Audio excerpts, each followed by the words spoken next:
On today's video, I'm going to be showing you how to make a headliner for your truck for under $100. It turned out really good, so stick around to the end.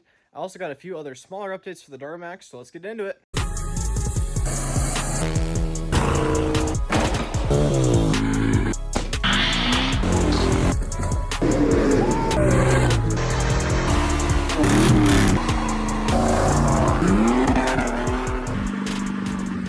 So I didn't actually talk as I was doing the step-by-step of the headliner, but I got all the materials listed down. I'll be sure to link all those down below.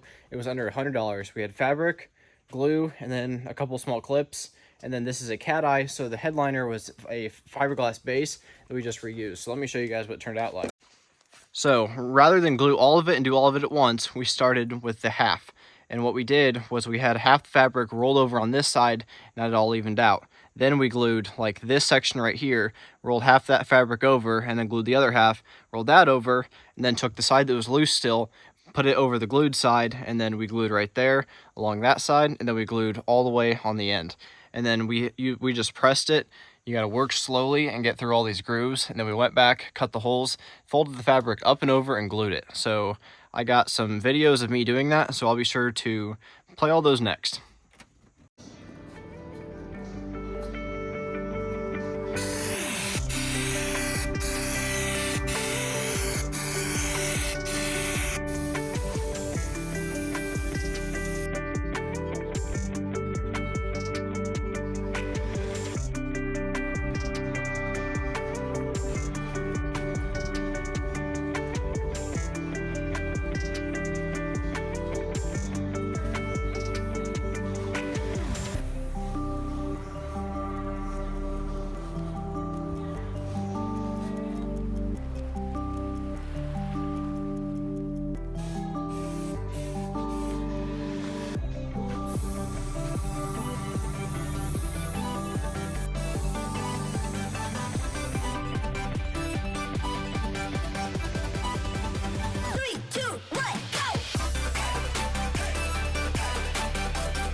All right, so this is what the finished product looks like. I'm not gonna touch it because I'm nasty, but all the holes are cut out and then folded back under there. So they're not going anywhere. Looks really sweet. I can't wait to see what it's gonna look like in the truck.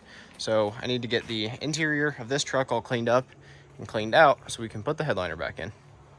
Here's some better angles, what we did with the headliner. So from factory, the issue GM has is they do not roll it up and over.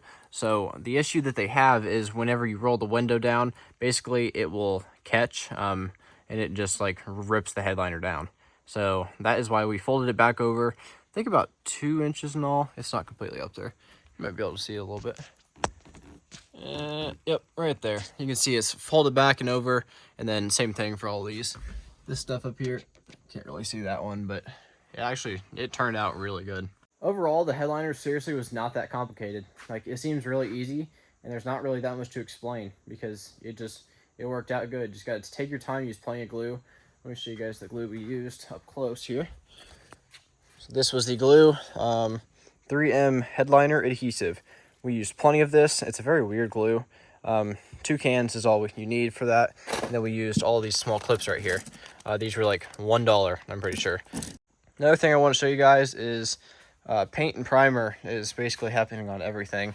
I got the base coat on all that stuff. Front suspension, I'm not going to worry about. And then back here, I got all this stuff started. The frame is going to be for next video because I got my billet aluminum rear diff cover from Speed Lab sponsored. So that's going to be next week's video, is getting this axle done and the frame buttoned up. Because once all this is done, it's going to look pretty sweet. As for new parts, I went over the brake lines and cab mounts that are over on that shelf. But over here from the Duramax store, we have a full set of power steering lines. Very well packaged. I really like that. And then we have this transfer case and transmission support. So basically what it does is this side bolts up to your transmission, and then this side will bolt up to the transfer case. Basically what it does, it's a brace that goes on top. It helps hold it because from factory, there's not really that good of a base, so this really will help a lot. I really like how this paint is drying on the frame. We used this is what we used on the other projects and on my tan truck. It was just some Ace rust stop. It's basically like a black enamel. Works really good and holds up. I have it on my tan truck out here. You can see it under here. I did this years ago on the frame, and it's actually holding up pretty well. So other than that, we got the trans build scheduled a few weeks out. I got the invoice for that. We got a new torque converter, clutches from Excalibur, I believe, and then a PPE deep pan. So we're gonna get that put together. I wanna get the transmission in the truck first, and then we'll start building the engine. I don't remember if I said this in the last video or not.